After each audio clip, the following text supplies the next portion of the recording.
أعوذ بالله من الشيطان الرجيم.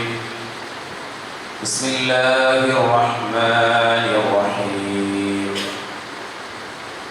والذين يقولون ربنا هب لنا من أزواجنا وذرياتنا قرة أعين واجعلنا للمتقين إماما. സ്നേഹാദരണീയരായ സത്യവിശ്വാസി വിശ്വാസിനികളെ, അല്ലാഹുവിൻ്റെയും അവൻ്റെ പ്രവാചകന്റെയും വിധിവിലക്കുകളും നിയമ നിർദ്ദേശങ്ങളും ജീവിതത്തിൻ്റെ എല്ലാ മേഖലകളിലും, പ്രത്യേകിച്ച് നമ്മുടെയൊക്കെ രഹസ്യ ജീവിതത്തിലും കഴിവിൻ്റെ പരമാവധി സൂക്ഷിച്ചുകൊണ്ട് യഥാർത്ഥ മുത്തഖീങ്ങളായി ജീവിച്ചു മരിക്കാൻ അങ്ങേയറ്റം പരിശ്രമിക്കണേ എന്ന് എന്നോടും നിങ്ങളോടും വസീയത്ത് ചെയ്യുകയാണ്, ഉപദേശിക്കുകയാണ് സർവശക്തൻ തൗഫീഖ് ചെയ്യുവാൻ. സഹോദരങ്ങളെ, കഴിഞ്ഞ 2-3 മാസങ്ങളായി നാം ചർച്ച ചെയ്തു വന്നത് ഇബാദുർ റഹ്മാൻ പരമകാരുണികന്റെ ദാസന്മാരെ സംബന്ധിച്ചായിരുന്നു. ആ മഹാന്മാരുടെ സവിശേഷതകൾ, അവരുടെ വ്യക്തിജീവിതം, അവരുടെ സാമൂഹ്യപരമായ മേഖലകൾ, അവരുടെ സാമ്പത്തികം, അതുപോലെ തന്നെ അവരുടെ പ്രാർത്ഥന, ഇങ്ങനെ പല കാര്യങ്ങളും സൂറത്തുൽ ഫുർഖാനിന്റെ അവസാന ആയത്തുകളിലായി അല്ലാഹു സുബ്ഹാനഹു വ തആല വിശദീകരിച്ചു തന്ന വിശദീകരണങ്ങൾ വളരെ വിശദമായി തന്നെ നാം ഇവിടെ ചർച്ച ചെയ്തിട്ടുണ്ട്. അതിൽ അവസാനം നാം പറഞ്ഞു നിർത്തിയത് 74-ാമത്തെ വചനത്തിലായിരുന്നു. ആ വചനം തന്നെയാണ് ഇന്നും നിങ്ങളുടെ മുന്നിൽ ആമുഖമായി ഞാൻ ഓതി വെച്ചത്. ഇവിടെ ഇബാദുർ റഹ്മാൻ കുടുംബത്തിനോട് എത്രമാത്രം താല്പര്യമുള്ളവരാണ്, കുടുംബത്തിന്റെ കാര്യത്തിൽ എത്രമാത്രം സ്നേഹവും ആകാംക്ഷയും ഉള്ളവരാണ് എന്ന് ഈ 74-ാമത്തെ വചനത്തിലെ പ്രാർത്ഥനയിൽ നിന്ന് നമുക്ക് മനസ്സിലാക്കാം. വല്ലദീന യഖൂലൂന, അവർ പറയുകയാണ്, പ്രാർത്ഥിക്കുകയാണ്, റബ്ബന, ഞങ്ങളുടെ റബ്ബേ, ഹബ് ലനാ, ഞങ്ങൾക്ക് നീ പ്രദാനം ചെയ്യണേ, മിൻ അസ്വാജിന, ഞങ്ങളുടെ ഇണകളിൽ നിന്ന്, വദുർരിയാതിന, ഞങ്ങളുടെ സന്താനങ്ങളിൽ നിന്നും, ഖുർറത അഅ്യുൻ, കൺകുളിർമ, മനസ്സന്തോഷം ഞങ്ങൾക്ക് നീ പ്രദാനം ചെയ്യണേ, വജഅൽനാ ലിൽ മുത്തഖീന ഇമാമ, ഞങ്ങളെ നീ മുത്തഖീകളായ ആളുകൾക്ക് മുമ്പന്മാരാക്കണേ, മാതൃകയാക്കണേ, അഥവാ മുത്തഖീകളായ ആളുകൾക്ക് നേതൃത്വം വഹിക്കാനുള്ള തൗഫീഖ് നൽകണേ. ഇതാണ് ഇബാദുർ റഹ്മാനിന്റെ ഒരു പ്രാർത്ഥന. ഈ പ്രാർത്ഥനയിലെ മിന അസ്വാജിന എന്ന ഭാഗമാണ് മുൻ ഖുതുബയിൽ നാം ചർച്ച ചെയ്തത്. ഇതിന്റെ വദുർരിയാതിന, ഞങ്ങളുടെ സന്താനങ്ങളിൽ നിന്നും എന്ന ഭാഗമാണ് ഇന്നത്തെ ഖുതുബയിൽ ഇൻഷാ അല്ലാഹ് നിങ്ങളോട് സംസാരിക്കാൻ ഉദ്ദേശിക്കുന്നത്. മക്കൾ നമ്മുടെ ദുനിയാവിന്റെ ഏറ്റവും വലിയ സമ്പത്താണ്. ആ മക്കളെക്കാൾ പ്രിയപ്പെട്ടതായി ദുനിയാവിൽ നമുക്ക് വേറെ ഒന്നും തന്നെ ഉണ്ടാകുന്നതല്ല. മക്കൾക്ക് വേണ്ടി എത്ര തന്നെ ത്യാഗം സഹിക്കാനും, അവർക്ക് വേണ്ടി എത്ര തന്നെ ചെലവഴിക്കാനും, അവർക്ക് വേണ്ടി രാപ്പകൽ അധ്വാനിക്കാനും ഉറക്കമുടക്കാനുമെല്ലാം ഏതൊരു മാതാപിതാക്കളും തയ്യാറാകുന്നതാണ്. എന്നാൽ പല ആളുകളും മക്കളാണ് ജീവിതം, അവരാണ് ദുനിയാവ്, അതല്ലാതെ വേറെ ഒന്നില്ല എന്ന അർത്ഥത്തിൽ മക്കൾക്ക് വേണ്ടി സ്വന്തം ജീവിതത്തിന്റെ പരലോകം വരെ മറന്നുകൊണ്ട് പണിയെടുക്കുന്ന മാതാപിതാക്കളെയും നമുക്ക് സമൂഹത്തിൽ കാണാൻ കഴിയുന്നതാണ്. ഇവിടെ മക്കളുമായി ബന്ധപ്പെട്ട് വിശുദ്ധ ഖുർആൻ നടത്തുന്ന ചില പരാമർശങ്ങൾ നമുക്ക് കാണാം. വിശുദ്ധ ഖുർആൻ 18-ാം അധ്യായം സൂറത്തുൽ കഹ്ഫിന്റെ 46-ാമത്തെ വചനത്തിൽ അൽ മാലു വൽ ബനൂന സീനത്തുൽ ഹയാത്തി ദുനിയ, നിങ്ങളുടെ സമ്പത്താകട്ടെ, സന്താനങ്ങളാകട്ടെ, അതെല്ലാം ദുനിയാവിന്റെ ജീവിതത്തിലെ അലങ്കാരം മാത്രമാണ്. വിശുദ്ധ ഖുർആൻ മറ്റൊരു സ്ഥലത്ത് പറയുന്നത് ഖുർആനിന്റെ 57-ാം അധ്യായം 20-ാമത്തെ ആയത്തിൽ യഅലമു, നിങ്ങൾ അറിയണം, മനസ്സിലാക്കണം, അന്നമൽ ഹയാത്തു ദുനിയ, തീർച്ചയായും ദുനിയാവിന്റെ ജീവിതം എന്ന് പറയുന്നത് ലഇബുൻ വലഹുൻ വസീന, വെറും കളിയും വിനോദവും അലങ്കാരവും മാത്രമാണ്. വതഫാഖുറുൻ ബൈനക്കും വതകാസുറുൻ ഫിൽ അംവാലി വൽ ഔലാദ്, നിങ്ങൾ പരസ്പരം പെരുപ്പം നടിക്കുക, സമ്പത്തിന്റെയും സന്താനങ്ങളുടെയും പേരിൽ പെരുമ നടിക്കൽ, പത്രാസ് നടിക്കൽ മാത്രമാണ് ദുനിയാവിന്റെ ജീവിതം എന്ന് വിശുദ്ധ ഖുർആൻ ഉദ്ധരിച്ചിരിക്കുകയാണ്. വീണ്ടും വിശുദ്ധ ഖുർആൻ 64-ാം അധ്യായത്തിന്റെ 14-ാമത്തെ വചനത്തിൽ പറയുന്നത് ഇന്ന മിൻ അസ്വാജികും വഔലാദികും അദുവ്വൻ ലക്കും ഫഹ്ദറുഹും, തീർച്ചയായും നിങ്ങൾക്ക് നിങ്ങളുടെ ഇണകളിൽ, നിങ്ങളുടെ സന്താനങ്ങളിൽ ശത്രുക്കളുണ്ട്, നിങ്ങൾ അവരെ കരുതിയിരിക്കണം, ജാഗ്രത പാലിക്കണം എന്ന് ഖുർആൻ താക്കീത് ചെയ്യുകയാണ്. വിശുദ്ധ ഖുർആൻ 63-ാം അധ്യായത്തിന്റെ 9-ാമത്തെ വചനത്തിൽ വിശ്വാസികളായ ആളുകളോട് പ്രത്യേകമായി ഖുർആൻ നൽകുന്ന ഒരു വസിയത്താണ് യാ അയ്യുഹല്ലദീന ആമനൂ ലാ തുൽഹികും അംവാലുകും വലാ ഔലാദുകും അൻ ദിക്രില്ലാഹ്, ഈമാനുള്ള മുഅ്മിനീങ്ങളെ, നിങ്ങളുടെ സമ്പത്താകട്ടെ, നിങ്ങളുടെ സന്താനങ്ങളാകട്ടെ അല്ലാഹുവിന്റെ ദിക്റിൽ നിന്ന്, സ്മരണയിൽ നിന്ന് നിങ്ങളെ തെറ്റിച്ചു കളയാതിരിക്കട്ടെ എന്ന താക്കീതും വിശുദ്ധ ഖുർആൻ നൽകുന്നുണ്ട്.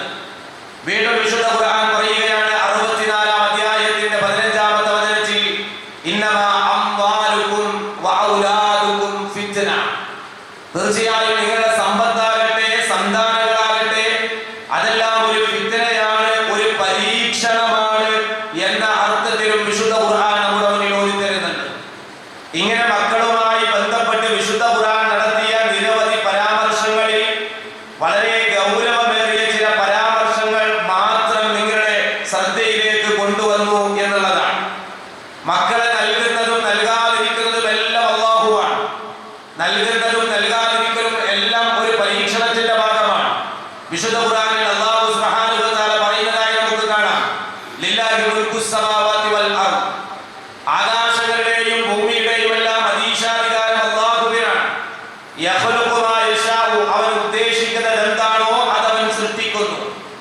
യഹബു ലിമൻ യശാഉ ഇനാഥ, അവൻ ഉദ്ദേശിക്കുന്ന ആളുകൾക്ക് അവൻ പെൺമക്കളെ പ്രദാനം ചെയ്യുന്നു. വയഹബു ലിമൻ യശാഉ ദുകൂർ, അവൻ ഉദ്ദേശിക്കുന്ന ആളുകൾക്ക് അവൻ ആൺമക്കളെയും പ്രദാനം ചെയ്യുന്നു. ഔ യുസബ്ബിഹും ദുക്റാന വ ഇനാഥ, അതല്ലെങ്കിൽ അവൻ ഉദ്ദേശിക്കുന്ന ആളുകൾക്ക് ആൺമക്കളെയും പെൺമക്കളെയും ഇടകലർത്തി നൽകുകയും ചെയ്യുന്നു. വയജ്അലു മൻ യശാഉ അഖീമ, അവൻ ഉദ്ദേശിക്കുന്നവരെ അവൻ വന്ധ്യരാക്കുകയും ചെയ്യുന്നു. അപ്പൊ ആർക്കൊക്കെ മക്കളുണ്ടാകണം, ആർക്കൊക്കെ മക്കളെ നൽകാതിരിക്കണം, ആണാകണോ പെണ്ണാകണോ, എത്ര ആണാകണം, എത്ര പെണ്ണാകണം, എത്ര മക്കളുണ്ടാകണം, ഉണ്ടാകണ്ട, ഇതെല്ലാം തീരുമാനിക്കുന്നത് ആരാണ്? അല്ലാഹു സുബ്ഹാനഹു വ തആലയാണ്. അല്ലാഹു സുബ്ഹാനഹു വ തആല തരാൻ തീരുമാനിച്ചാൽ അതവൻ തരും, നമ്മളിലേക്ക് എത്തുക തന്നെ ചെയ്യും. ഇനി അല്ലാഹു തരണ്ട എന്ന് തീരുമാനിച്ചാൽ ആ കാര്യത്തെ കൊണ്ടുവന്ന് തരാൻ അല്ലാഹുവിന് പുറമെ ഒരാൾക്കും തന്നെ കഴിയുന്നതും അല്ല.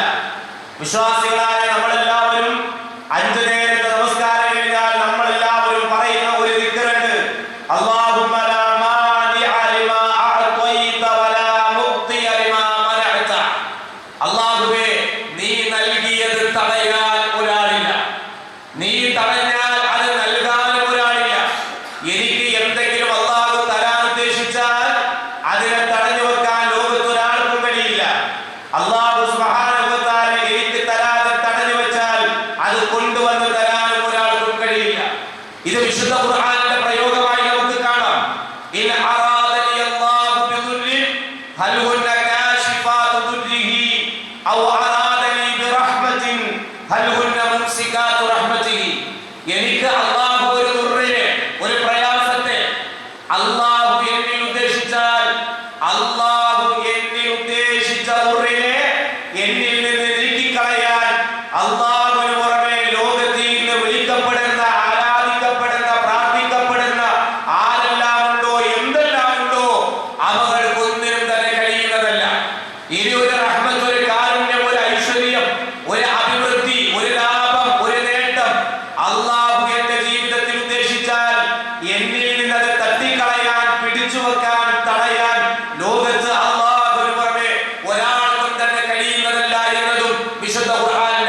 ദാഹിച്ചാൽ അവൻ ദാഹം മാറാൻ വെള്ളം കുടിക്കണം. ഇസ്ലാം പറഞ്ഞു രോഗം വന്നാൽ അവൻ ചികിത്സിക്കണം, മരുന്ന് കഴിക്കണം, പ്രാർത്ഥിക്കണം. രോഗം വെക്കുന്നതും മാറ്റുന്നതും അല്ലാഹയാണ്. അപ്പോൾ ഓരോന്നിനും ഓരോ കാരണം ഇസ്ലാം നിശ്ചയിച്ചിട്ടുണ്ട്.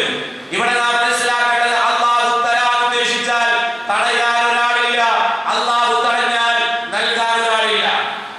എത്രയോ ആളുകൾ വിവാഹങ്ങളിൽ മക്കളില്ലാതെ വരുമ്പോ അങ്ങേയറ്റം നിരാശരായി അവർ പോകുന്നത് ഏതെങ്കിലും ഒരു ജാറത്തിലേക്കായിരിക്കും, ഏതെങ്കിലും ഒരു ദർഗയിലേക്കായിരിക്കും, എവിടെയെങ്കിലും ഉറൂസ നടക്കുന്ന കേന്ദ്രങ്ങളിലേക്കായിരിക്കും. നമുക്കറിയാം 2-3 ദിവസം മുമ്പ് പുതിയങ്ങാടി ഉണ്ടായ ചന്ദനക്കുടം, അവിടെ നടന്നു വരുന്ന നേർച്ച, ആ ഉറൂസിൽ ആയിരക്കണക്കിന് ആളുകൾ പങ്കെടുക്കുന്നു. പുരുഷന്മാരെക്കാൾ കൂടുതലായി സ്ത്രീകളെ കാണുന്നു. പള്ളിയുടെ പരിസരത്ത് കൊണ്ടുവന്ന് നേർച്ചകൾ നടത്തി, ആ നേർച്ചയുടെ പേര് പറഞ്ഞ് ആളെ കൂട്ടി ആളുകൾ വന്ന് ജാറത്തിൽ നേർച്ചയാക്കുകയാണ്. യാഹൂദങ്ങളുടെ പേരിലുള്ള മക്ബറയിൽ നടന്ന നേർച്ച, രോഗം മാറുന്നതിന് വേണ്ടി നേർച്ചയാക്കുന്ന ആളുകൾ, കച്ചവടത്തിൽ ബർക്കത്ത് കിട്ടാനായി ജാറത്തിൽ പോയി നേർച്ചയാക്കുന്ന ആളുകൾ. ഇനിയോ മക്കളില്ലാതെ കല്യാണം കഴിഞ്ഞ് 2 വർഷമായി 3 വർഷമായി മക്കളില്ലാതെ വരുമ്പോൾ മക്കളെ കിട്ടാൻ വേണ്ടി ജാറങ്ങളിൽ പോയി നേർച്ചയാക്കുന്ന ആളുകൾ. അവിടെ എന്തെല്ലാമാണ് നടക്കുന്നത്? അവിടെ ആനയെ നെറ്റിപ്പട്ട കെട്ടിച്ച് എഴുന്നള്ളിപ്പ് നടത്തി ആനയെ കൊണ്ടുവരികയാണ്. അതുപോലെ തന്നെ ഗാനമേള സംഘടിപ്പിക്കുകയാണ്.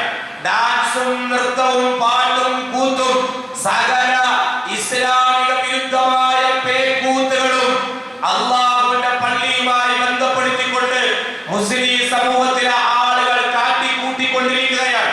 ഓരോ വർഷവും അത് വർദ്ധിച്ചു വരികയാണ്. മലപ്പുറം ജില്ലയിൽ മാത്രമല്ല, എറണാകുളം ജില്ലയിൽ പള്ളിപ്പടിയാണെങ്കിലും കാഞ്ഞിരമറ്റത്താണെങ്കിലും കേരളത്തിനകത്തും പുറത്തുമൊക്കെ അള്ളാഹുവിന്റെ പള്ളിയിൽ ആനയെ കൊണ്ടുവന്ന് ഇത്തരത്തിലുള്ള നേർച്ചകൾ നടത്തി ആന ഇടഞ്ഞ് എത്രയോ സ്ഥലങ്ങളിൽ മരണം സംഭവിച്ചിട്ടുണ്ട്.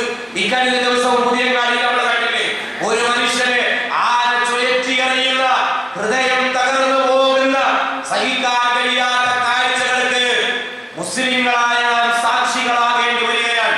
അത് അള്ളാഹുവിന്റെ പള്ളിയുമായി ബന്ധപ്പെടുത്തിക്കൊണ്ട്. എന്തിനാ അവർ പോയത്? ഖബർ സിയാറത്തിനല്ല. ഖബർ സിയാറത്ത് എന്തിനാ?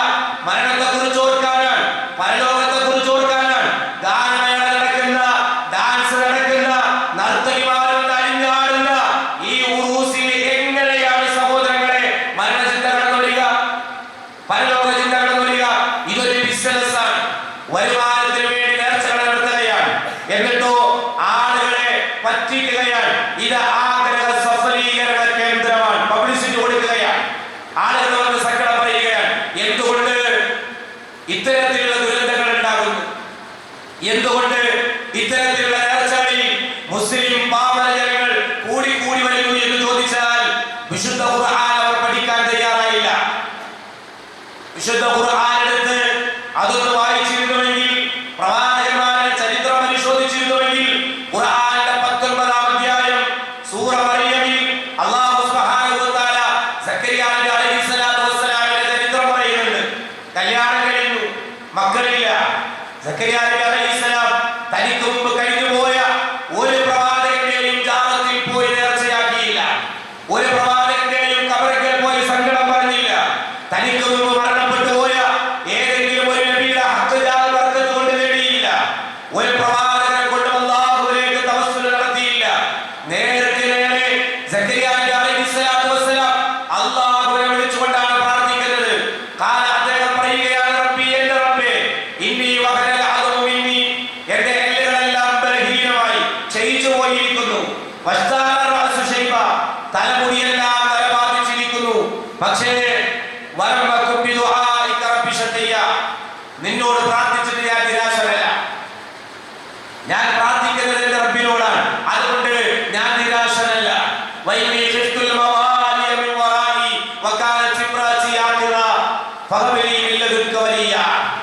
എനിക്ക് ശേഷമുള്ള എന്റെ പിന്തുടർച്ചാവകാശികളെ സംബന്ധിച്ച് ഞാൻ ഭയപ്പെടുകയാണ്. ഞാൻ മരണപ്പെട്ടാൽ ഈ ആദർശം നിലനിർത്താൻ എനിക്കൊരു പിൻഗാമിയില്ല റബ്ബേ. മാത്രമല്ല,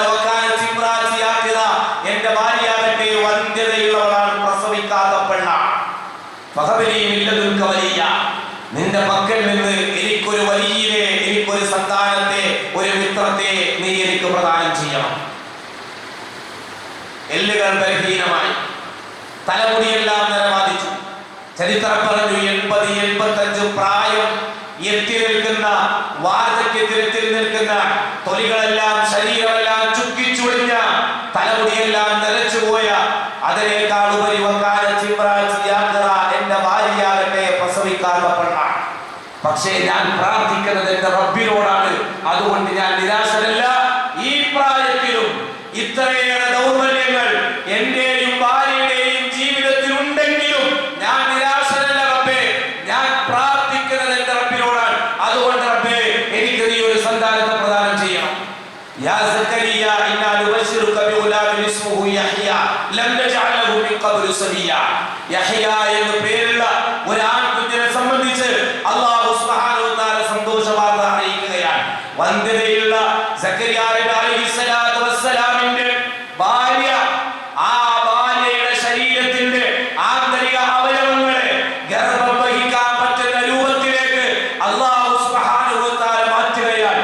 സക്കരിയ അലൈഹിസ്സലാമിന്റെ ഭാര്യ ഗർഭിണിയാവുകയാണ്. ഒരു ആൺകുഞ്ഞിന് ജന്മം കൊടുക്കുകയാണ്. മക്കളെ നൽകുന്നതും നൽകാതിരിക്കുന്നതും നിങ്ങൾക്ക് മക്കളെ പ്രദാനം ചെയ്യുന്നതും അതുപോലെ അവൻ ഉദ്ദേശിക്കുന്നവരെ അല്ലാഹു വന്ധ്യരാക്കുകയും ചെയ്യുന്നു. ആണാകണോ പെണ്ണാകണോ എന്നതും അല്ലാഹുവിന്റെ തീരുമാനം. ഇബ്രാഹിം നബി അലൈഹിസ്സലാത്തു വസ്സലാമിന്റെ വീട്ടിൽ മലക്കുകൾ വന്നു.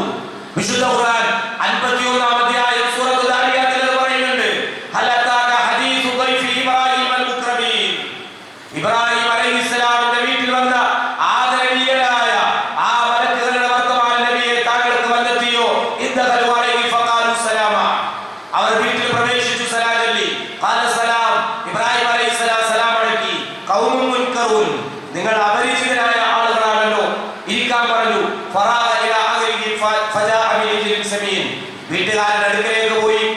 ഈ വന്ന അതിഥികൾക്ക് മനുഷ്യരൂപത്തിലാണ് അവർ വന്നത്, മനസ്സിലായില്ല മലക്കുകളാണെന്ന്. ഇബ്രാഹിം അലൈഹിസ്സലാം വീട്ടുകാരുടെ അടുക്കൽ പോയി. അവർക്ക് വേണ്ടി തടിച്ചു കൊടുത്ത പശുവിനെ വേവിച്ച് തിന്നാൻ പറ്റുന്ന കോലത്തിലാക്കി അവരുടെ മുന്നിൽ കൊണ്ടുവന്ന് വെച്ചു കൊടുത്തു. അവരിലേക്ക് അടുപ്പിച്ചു വെച്ചു. എന്നിട്ട് അവർ കഴിക്കുന്നില്ല. ഇബ്രാഹിം അലൈഹിസ്സലാം ചോദിച്ചു, അല്ല നിങ്ങളെന്താ ഭക്ഷണം കഴിക്കാത്തത്? ആ സമയത്താണ് അവർ പറയുന്നത്,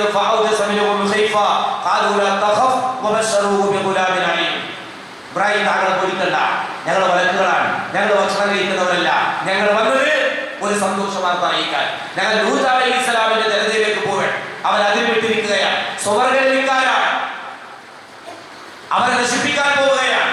പോകുന്ന വഴിക്ക് ഇവിടെ ഒരു സന്തോഷ വാർത്ത, നിങ്ങൾക്ക് കുട്ടിയുണ്ടാകാൻ പോകുന്നു എന്ന സന്തോഷ വാർത്ത അറിയിക്കാനാണ് ഞങ്ങൾ വന്നത്. ഇത് മലക്കുകൾ പറയുമ്പോ ആ വീടിനകത്ത് നിന്ന് ഒരാൾ പുറത്തേക്ക് വരുന്നു. ആരാന്നറിയോ? ഇബ്രാഹിം അലൈഹിസ്സലാത്തു വസ്സലാമിന്റെ ഭാര്യ സാറാ ബീവി റളിയല്ലാഹു അൻഹ. അവർ പറഞ്ഞ വാചകം ഖുർആൻ രേഖപ്പെടുത്തി.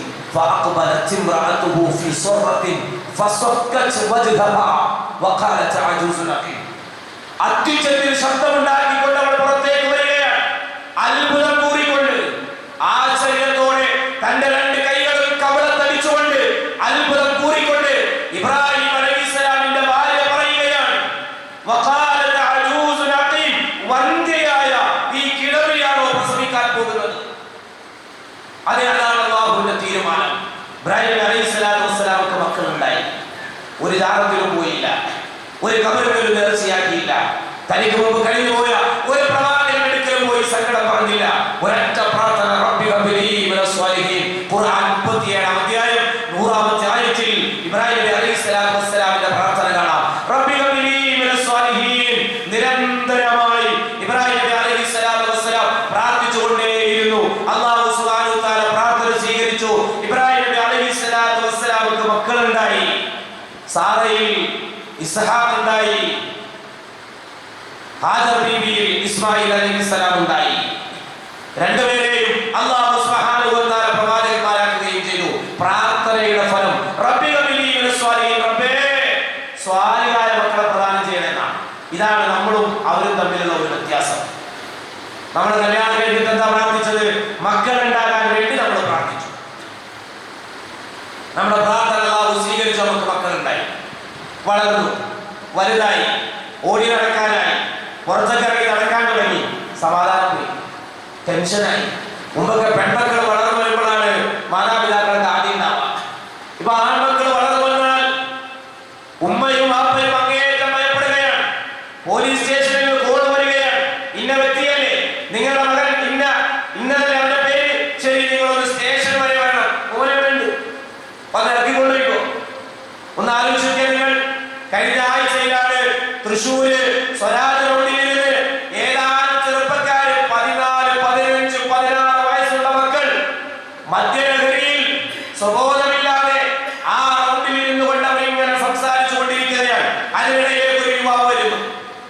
അങ്ങനെ പല സംസാരങ്ങളായി തർക്കമായി യുവാവിനെ കുത്തിക്കൊന്നത് 16 വയസ്സുകാരനാണ്. നിങ്ങളൊന്ന് ആലോചിച്ചു. നമ്മുടെ വീട്ടിലില്ലേ 14, 15, 16 പ്രായമുള്ള മക്കളില്ലേ? ഒരു 16-കാരൻ അരയിൽ കരുതിയിരുന്ന കത്തി എടുത്തുകൊണ്ട് ഒരു യുവാവിനെ കുത്തിക്കൊല്ലുകയാണ്. ഈ ഒരു ഘട്ടത്തിലെത്തുമ്പോ ഉമ്മയും വാപ്പയും കരയും. എന്നിട്ട് ആ സമയത്ത് പ്രാർത്ഥന തുടങ്ങുന്നത്, പഠിച്ചോടെ എന്റെ പോലെ സ്വാലിഹാക്കണത്. കൈവിട്ട് പോയി കഴിഞ്ഞ് ദുഃഖിച്ചിട്ടോ പ്രാർത്ഥിച്ചിട്ടോ കാര്യമില്ല. കല്യാണം കഴിഞ്ഞത് മുതൽ പ്രവാചകന്മാർ പ്രാർത്ഥിച്ചത് മക്കളുണ്ടാകണമെന്നല്ല, അള്ളാഹുവെ സ്വാലിഹായ മക്കളെ തരണമെന്ന. അള്ളാഹു സുബ്ഹാനഹു വ തആല സ്വാലിഹായ മക്കളെ അവർക്ക് കൊടുത്തു. നമ്മളോ മക്കളുണ്ടായി സന്തോഷിച്ചു, താലോലിച്ചു, ഓമനിച്ചു, പുന്നാരിച്ചു, കൊണ്ടു നടന്നു. മക്കളില്ലാതെ വിഷമിക്കുന്നവരെക്കാൾ കൂടുതൽ ഇന്ന് മക്കളുണ്ടായതിന്റെ പേരിൽ ടെൻഷൻ അടിച്ച് അറ്റാക്ക് വന്നു മരണപ്പെട്ടു പോകുന്ന മാതാപിതാക്കളെ നമുക്ക് കാണാം. മക്കളെ കൊണ്ട് ദുരിതം പേറേണ്ടി വന്ന മാതാപിതാക്കൾ, മക്കളുടെ കൈ കൊണ്ട് മരണത്തിന് കീഴടങ്ങേണ്ടി വന്ന എത്ര മാതാപിതാക്കളുടെ ചരിത്രം നമ്മുടെ മുന്നിലുണ്ട് സഹോദരങ്ങളെ. മക്കളെ വളർത്തുന്നതിൽ മാതാപിതാക്കളെ വലിയ പങ്ക് നിർവഹിക്കാനുണ്ട് നമുക്ക്. നമ്മുടെ ഉത്തരവാദിത്വമാണ് ആ മക്കളെ നല്ല നിലയ്ക്ക് ദീൻ പഠിപ്പിച്ച് നല്ല നിലയ്ക്ക് വളർത്തിക്കൊണ്ടുവരിക എന്നുള്ളത് നമ്മുടെ ഉത്തരവാദിത്വമാണ്. നബി സല്ലല്ലാഹു അലൈഹി വസല്ലം എങ്ങനെയാണ് മക്കളോട് പെരുമാറിയത്? കൂടെ ഇരുത്തി ഭക്ഷിപ്പിക്കുകയാണ്. അല്ലാതെ ഉമ്മ വേറെ വാപ്പ വേറെ മക്കൾ വേറെ. ഭക്ഷണം കഴിക്കുമ്പോഴെങ്കിലും ആ വീട്ടുകാർ ഒന്ന് ഒന്നിച്ചിരിക്കുന്ന ഒരു അവസ്ഥ നമ്മുടെയൊക്കെ വീട്ടിലുണ്ടോ? പ്രവാചകന്റെ വീട്ടിൽ ഉമർ ബിൻ അബീ സലമ ഉണ്ടായിരുന്നു. അഥവാ അബൂ സലമയുടെയും ഉമ്മു സലമയുടെയും മകനായ ഉമർ ബിൻ അബീ സലമ. അബൂ സലമ മരണപ്പെട്ടു, ഉമ്മു സലമ വിധവയായി. നബി സല്ലല്ലാഹു അലൈഹി വസല്ലം വിവാഹം കഴിച്ചു. ആ ഉമ്മു സലമയുടെ മകൻ പ്രവാചകന്റെ മകനല്ല. ആദ്യ വിവാഹത്തിലുണ്ടായ മകൻ പ്രവാചകന്റെ വീട്ടിലാണ്. ഉമർ ബിൻ അബീ സലമ യഈശു മഅ ഉമ്മിഹി വഹുവ സഗീർ. തന്റെ ഉമ്മയുടെ കൂടെ കുട്ടിയായിരിക്കെ പ്രവാചകന്റെ വീട്ടിൽ താമസിക്കുകയാണ്. ഫീ ബൈത്തി നബി സല്ലല്ലാഹു അലൈഹി വസല്ലം. ഭക്ഷണം കഴിക്കാനിരിക്കുമ്പോ ഭക്ഷണം കൊണ്ടുവന്ന് വെച്ചാൽ തനിക്കൂട്ട. ഒരു പ്രാവശ്യം വന്നുകൊണ്ട് കഴിക്കുക, ഒരു പ്രാവശ്യം അടുത്ത കൈകൊണ്ട് എടുക്കുക, തന്റെ മുന്നിൽ എടുക്കുക, മറ്റുള്ളവരുടെ മുന്നിൽ എടുക്കുക. നബി സല്ലല്ലാഹു അലൈഹി വസല്ലം വളരെ ശാന്തമായി ആ കുട്ടിയോട് പറയണം, ഫഖാല നബിയു സല്ലല്ലാഹു അലൈഹി വസല്ലം യാ ഗുലാം, പൊന്നുമോനെ സമ്മില്ല, ബിസ്മില്ല, വകുൽ ബിയമീനിക, നിന്റെ വലത് കൈ കൊണ്ട് തിന്നുക, വകുൽ മിമ്മാ യലീക, നിന്റെ ഭാഗത്ത് നിന്ന് തിന്നുക. പ്രവാചകൻ വിളിച്ചത് യാ ഗുലാം, പൊന്നുമോനെ, കുഞ്ഞുമോനെ. പ്രവാചകന്റെ രക്തത്തിലുണ്ടായ മകനല്ല. എന്നിട്ട് പോലും പ്രവാചകൻ വിളിച്ച പ്രയോഗം നിങ്ങൾ ഫാത്തിമ ബീവിയെ പ്രവാചകൻ വിളിച്ചത് എങ്ങനെയോ? യാ ഫാത്തിമത്തു കബരി, എന്റെ കരളിന്റെ കഷ്ടത. ഇന്ന് വരെ മക്കളെ നിങ്ങൾ അതിനെ വിളിച്ചിട്ടുണ്ടോ? ദേഷ്യം വരുമ്പോ ധാരണ വിളിക്കാനല്ലാതെ, കരുതാതെ പറയാനല്ലാതെ, കൊരകെന്ന് പറയാനല്ലാതെ, മണ്ടനെന്ന് പറയാനല്ലാതെ നിങ്ങളുടെ മക്കളെ സ്നേഹത്തോടെ പുന്നാരത്തോടെ ഒന്ന് വിളിക്കാൻ, ചേർത്ത് പിടിക്കാൻ നിങ്ങൾക്ക് കഴിഞ്ഞിട്ടുണ്ടോ? മഹാനായ പ്രവാചകൻ സ്വഹാബത്ത് ഇരിക്കുമ്പോ ആ സദസ്സിൽ അഖറഅ ബിൻ ഹാബിസ് തമീമി എന്ന് പറയുന്ന ഒരു മനുഷ്യനുണ്ട്. നബി സല്ലല്ലാഹു അലൈഹി വസല്ലം പേരക്കുട്ടിയെ ചുംബിച്ചു.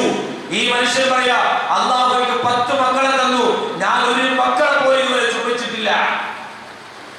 നബി സല്ലല്ലാഹു അലൈഹി വസല്ലം മനുഷ്യരോട് പറഞ്ഞത്, നിങ്ങളുടെ ഹൃദയത്തിൽ നിന്ന് അല്ലാഹു കാരുണ്യം എടുത്തു കളഞ്ഞെങ്കിൽ ഞാൻ എന്ത് ചെയ്യാനാണെന്നാണ്. കരുണയുള്ളവരോട് കരുണ കാണിക്കുന്നവര്, മറ്റുള്ളവരോട് കരുണ കാണിക്കുന്ന ആളുകളോട് അല്ലാഹുവും കരുണ കാണിക്കുകയുള്ളൂ എന്ന് റസൂലുള്ളാഹി സ്വല്ലല്ലാഹു അലൈഹി വസല്ലം ആ മനുഷ്യരെ ഉപദേശിക്കുകയാണ്. പ്രവാചകൻ നമസ്കരിക്കുകയാണ്, കുട്ടി കരയുകയാണ്. കുട്ടിയെ എടുത്തു, ഫാത്തിഹ ഓതി, സൂറത്ത് ഓതി, റുകൂയിലേക്ക് പോയപ്പോൾ താഴെ വെച്ചു. സമിഅല്ലാഹു ലിമൻ ഹമിദ, ഇജ്തിദാലിലേക്ക് പോയപ്പോൾ വീണ്ടും കുട്ടിയെ എടുത്തു. സുജൂദിലേക്ക് പോകാൻ നേരത്തെ വീണ്ടും കുട്ടിയെ താഴെ വെച്ചു. ആര്? ലോകത്തിന്റെ പ്രവാചകൻ നബിയുന മുഹമ്മദ് റസൂലുള്ളാഹി സ്വല്ലല്ലാഹു അലൈഹി വസല്ലം. പ്രവാചകൻ പള്ളിയിൽ ഇമാം നിൽക്കെ നിസ്കരിക്കുക നമസ്കരിക്കാൻ, സുജൂദിൽ കിടക്കാൻ. പ്രവാചകന്റെ പേര് കുട്ടി വന്നിട്ട് മുതുകത്ത് കയറിയിരുന്ന ആന കളിക്ക, കുതിര കളിക്ക. സുജൂദിൽ തന്നെ കിടന്നു പ്രവാചകൻ, എഴുന്നേറ്റില്ല. പ്രവാചകന്റെ പിന്നിൽ സ്വഹാബത്തുണ്ട്, മാമൂമികളുണ്ട്. അവര് പിന്നിൽ സുജൂദിൽ കിടക്കുകയാണ്. കുറെ നേരമായി സുജൂദിൽ നിന്ന് എഴുന്നേൽക്കാതെ വന്നപ്പോ പ്രവാചകന്റെ പിന്നിലുള്ള സൊഫിൽ നിന്ന് ഒരു മനുഷ്യൻ തലമുക്കി നോക്കിയ. ആ മനുഷ്യൻ നോക്കുമ്പോ പ്രവാചകന്റെ പേരക്കുട്ടി പ്രവാചകന്റെ മുതുകത്തിൽ കളിക്കാം. അതിനാൽ നോക്കിയ മനുഷ്യൻ വീണ്ടും സുജൂദിലേക്ക് തന്നെ പോയി. കുറെ നേരം കഴിഞ്ഞ് സുജൂദിലൊക്കെ എഴുന്നേറ്റ് നിസ്കാരത്തെ കഴിയുമ്പോൾ സ്വഹാബിയോട് ചോദിച്ചു, നബിയെ എന്ത് സംഭവിച്ചു? നമസ്കാരത്തിനിടെ മറ്റുള്ള ആളുകൾ അറിഞ്ഞിട്ടില്ല. സുജൂദിൽ കിടക്കുന്ന സമയത്ത് അങ്ങയുടെ അടുക്കൽ ജിബ്രീൽ വന്നു, താങ്കൾക്ക് വഹി ഇറങ്ങിയോ? നമസ്കാരവുമായി ബന്ധപ്പെട്ട് ഖുർആനിൽ വല്ല ആയത്ത് ഇറങ്ങിയോ? പ്രവാചകൻ പുഞ്ചിരിച്ചുകൊണ്ട് പറയാ, ആയത്ത് ഇറങ്ങിയില്ല, വഹി ഇറങ്ങിയില്ല, എന്റെ അടുക്കൽ ആരും വന്നില്ല. ഞാൻ സുജൂദിൽ കിടന്നപ്പോ എന്റെ പേരക്കുട്ടി എന്റെ മുതുകിലെ അവന്റെ വാഹനമാക്കി കളിച്ചുകൊണ്ടിരിക്കുകയാണ്. അവന്റെ ആഗ്രഹം തീരുന്നതുവരെ ഞാൻ സുജൂദിൽ കിടന്നു കൊടുത്തു. സുബ്ഹാനല്ലാഹ്. ഇതാണ് ഒരു ഉപ്പ, ഇതാണ് ഒരു വല്ലുപ്പ. മിമ്പറിൽ നിന്ന് വെള്ളിയാഴ്ച ഖുത്ബ ഓതുന്ന പ്രവാചകൻ പേരക്കുട്ടികൾ പള്ളിയിലേക്ക് ഇങ്ങനെ നടന്നും വീണും വരുന്നത് കണ്ടപ്പോ മിമ്പറിൽ നിന്ന് ഇറങ്ങിച്ചെന്നു.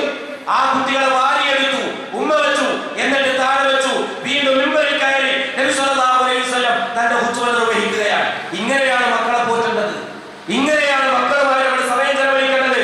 പ്രവാചകൻ ഹദീസിൽ കാണാം, മനിബുതുലിയ മിർഗാദിൽ ബലാദി വിശൈഇൻ കുല്ലഹു സിത്തർ മിനന്നാർ. പെൺമക്കളാൽ പരീക്ഷിക്കപ്പെടുന്ന മാതാപിതാക്കൾ ആ പരീക്ഷണങ്ങളിൽ സഹിക്കുകയും ക്ഷമിക്കുകയും ചെയ്യുമ്പോൾ ആ പെൺമക്കൾ നാളെ നിങ്ങൾക്ക് നരകത്തിൽ നിന്നുള്ള മറയായിരിക്കുമെന്ന് റസൂലുള്ളാഹി സ്വല്ലല്ലാഹു അലൈഹി വസല്ലം. വീണ്ടും അവിടുന്ന് പറഞ്ഞു, മൻആല ജാരിയതൈനി. ഒരാൾക്ക് രണ്ട് പെൺമക്കൾ ഉണ്ടായി. ആ രണ്ട് പെൺമക്കളെ അയാൾ സംരക്ഷിച്ചു. ഹത്താ തബ്ലുവ, പ്രായപൂർത്തിയാകുന്നതുവരെ. എങ്കിൽ ജാഅ യൗമൽ ഖിയാമത്തി അന വഹുവ വദമ്മ അസ്വാബിഹു. ആ വാപ്പയും ഞാനും നാളെ ഖിയാമത്ത് നാളിൽ ഇങ്ങനെയായിരിക്കും. പ്രവാചകന്റെ ഓരത്ത് രണ്ട് പെൺമക്കളെ മാന്യമായി വളർത്തിക്കൊണ്ടുവരുന്നവൻ പ്രവാചകനോടൊപ്പം ഇങ്ങനെ വിരലുകൾ ചേർത്ത് പിടിച്ചുകൊണ്ടാണ് ലോകത്തിന്റെ പ്രവാചകൻ പറഞ്ഞത്. മറ്റൊരു ഹദീസിൽ കാണാം, മൻ കാന ലഹു സലാസു ബനാത്തിൻ. ഒരാൾക്ക് 3 പെൺമക്കൾ ഉണ്ടായി. ഫസബറ അലൈഹിന്ന, അവരുടെ കാര്യത്തിൽ അവൻ ക്ഷമിച്ചു. വഅതഅമഹുന്ന, അവരെ ഭക്ഷിപ്പിച്ചു. വസഖാഹുന്ന, അവരെ കുടിപ്പിച്ചു. വകസാഹുന്ന, അവരെ ധരിപ്പിച്ചു. അവർക്ക് വേണ്ടതൊക്കെ ചെയ്തു. മിഞ്ചിരുത്തി അവന്റെ കഴിവിനനുസരിച്ച്. അപ്പുറത്തോന്റെ മക്കൾക്ക് അവൻ ചെയ്തത് നോക്കിയിട്ടല്ല, ആ പിതാവിന്റെ കഴിവിനനുസരിച്ച്. എങ്കിൽ കുല്ലഹു ഹിജാബൻ മിനന്നാർ യൗമൽ ഖിയാമ. ആ പെൺമക്കൾ നാളെ നരകത്തിൽ നിന്നുള്ള മറയായിരിക്കുമെന്ന് റസൂലുള്ളാഹി സ്വല്ലല്ലാഹു അലൈഹി വസല്ലം. ഖാല ബഅദു സലഫ്, മുൻഗാമികളായ സലഫികളായ ആളുകൾ പറഞ്ഞത്, അൽ ബനൂന നിഅമത്തുൻ, മക്കൾ അനുഗ്രഹമാണ്. വൽ ബനാതു ഹസനാത്തുൻ, പെൺമക്കൾ എന്ന് പറഞ്ഞാൽ നന്മയാണ്. വല്ലാഹി യുഹാസിബു അൽ നിഅമ, അല്ലാഹുവിനെ തന്നെയാണ് സത്യം. നിഅമത്തുകളെ കുറിച്ച് ചോദ്യം ചെയ്യപ്പെടും. എന്നാൽ വയുജാസി അൽ ഹസനാതി, നന്മകൾക്ക് പ്രതിഫലം നൽകപ്പെടും. മക്കൾ അനുഗ്രഹമാണ്, പെൺമക്കൾ നന്മയാണ് എന്ന് മുൻഗാമികളായ പണ്ഡിതന്മാർ നമുക്ക് വിശദീകരിച്ചു തരികയാണ്. അതുകൊണ്ട് സഹോദരങ്ങളെ, നമ്മൾ മനസ്സിലാക്കണം, മക്കളെ വളർത്തേണ്ടത് ആറ്റിയിട്ടല്ല, ചീത്ത പറഞ്ഞിട്ടല്ല, തെറി പറഞ്ഞിട്ടല്ല, സ്നേഹത്തോടെ ശാന്തമായി കെട്ടിപ്പിടിച്ച് അവർക്ക് ഉമ്മ നൽകി അവരെ ഓമനിച്ച് ലാളിച്ച് അവരുടെ ആഗ്രഹം ചോദിച്ചറിഞ്ഞ് അത് നിറവേറ്റി കൊടുക്കൽ ഒരു ഉമ്മാന്റെ മാപ്പാന്റെ കടമയാണ്. നമ്മളെന്താ വിചാരിച്ചത്? മക്കളെ എന്നെ നോക്കണില്ല, മക്കളെ എന്നെ ചീത്ത പറയുന്നു, മാതാപിതാക്കളെ ധിക്കരിച്ചാലല്ല. ശിക്ഷ എന്താണെന്ന് നിനക്കറിയോ? മക്കളെ പഠിപ്പിക്കാൻ. എന്നാൽ അതിനേക്കാൾ കൂടുതൽ മാതാപിതാക്കൾ പഠിക്കണം. കാരണം അറിയോ, നാളെ പരലോകത്ത് വരുമ്പോൾ മക്കളോട് അല്ലാഹു സുബ്ഹാനഹു വ തആല നിന്റെ ഉമ്മയോട് ഉപ്പയോട് എങ്ങനെ പെരുമാറി എന്ന് ചോദിക്കുന്നതിന് മുമ്പ് ആദ്യം ചോദ്യം വരുന്നത് ഉമ്മാനോട് ഉപ്പാനോടാണ്. നിങ്ങളുടെ മക്കളോട് നിങ്ങൾ എങ്ങനെ പെരുമാറി? ഇന്നല്ലാഹു സുബ്ഹാനഹു യസ്അലുൽ വാലിദ അൻ വലദിഹി യൗമൽ ഖിയാമത്തി ഖബല അൻ യസ്അലൽ വലദ അൻ വാലിദിഹി. മക്കളോട് ചോദിക്കുന്നതിന് മുമ്പ് ചോദ്യം മാതാപിതാക്കളോടാണ്. മക്കളോട് എങ്ങനെ പെരുമാറി എന്ന് മാതാപിതാക്കളെ ചോദ്യം നേരിടേണ്ടവരാണ്. അതുകൊണ്ട് സഹോദരങ്ങളെ, നമ്മുടെ മക്കൾ നാളെ പരലോകത്ത് നമുക്ക് എതിരാകരുത്. അതുകൊണ്ട് മക്കളെ സ്നേഹിക്കുക, ചേർത്ത് പിടിക്കുക, നന്മകൾ നമ്മളിൽ നിന്ന് അവർ പഠിക്കണം, നന്മകൾ ശീലിപ്പിക്കുക. തെറ്റ് കണ്ടാലോ ഉടൻ തിരുത്തുക. ചെറുതല്ലേ, കുട്ടികളെ സാധനം പോയിക്കോട്ടെ, അവൻ ചെയ്തോട്ടെ എന്ന് കരുതി നമ്മൾ ഉൾപ്പെടുത്താൻ പാടില്ല. പ്രവാചകന്റെ പേരക്കുട്ടികൾ ബൈത്തുൽ മാലിൽ നിന്ന് ഇസ്ലാമിന്റെ സമ്പത്തിൽ നിന്ന് ഒരു കാലക്കെടുത്ത് വായിലിട്ടപ്പോ പ്രവാചകൻ ദൂരെ നിന്ന് കണ്ടു, ഓടി വന്നു, തുപ്പിക്കള പോലെ. അത് നമുക്ക് തിന്നാൻ പാടില്ല, ഹറാമാണ്. നോക്ക് നിങ്ങൾ, ചെറിയ കുട്ടിയായിട്ട് പോലും അറിയാതെ ഒരു ഈത്തപ്പഴം ഒരു കാലൊക്കെ വായിലിടുമ്പോ വായിൽ കൈയിട്ടുകൊണ്ട് പ്രവാചകൻ അത് പുറത്തേക്ക് എടുക്കുകയാണ്. കാരണം അത് ഹറാമാണ്. ഇങ്ങനെ വളർത്തണം മക്കളെ, സ്നേഹിക്കണം, ലാളിക്കണം, ഉപദേശിക്കണം, ഗുണദോഷിക്കണം, തെറ്റ് കണ്ടാൽ തിരുത്തണം, ഇടപെടേണ്ട മേഖലകളിലെല്ലാം മാതാപിതാക്കൾ ഇടപെടണം. എന്നിട്ട് നമ്മൾ പ്രാർത്ഥിക്കണം, എന്ത്? റബ്ബനാ ഹബ് ലനാ മിൻ അസ്വാജിനാ വദുരിയാതിനാ ഖുറത അയ്യുൻ. ഞങ്ങളുടെ റബ്ബേ, ഞങ്ങളുടെ ഇണകളിൽ നിന്ന്, മക്കളിൽ നിന്ന് കൺകുളിർമ, മനസ്സന്തോഷം ഞങ്ങൾക്ക് പ്രദാനം ചെയ്യണേ എന്ന് ഇബാദുർ റഹ്മാൻ പ്രാർത്ഥിച്ചതുപോലെ നാം പ്രാർത്ഥിക്കുക. അല്ലാഹു സുബ്ഹാനഹു വ തആല സ്വാലിഹായ മക്കളെ നൽകി നമ്മെ എല്ലാവരെയും അനുഗ്രഹിക്കുമാറാകട്ടെ.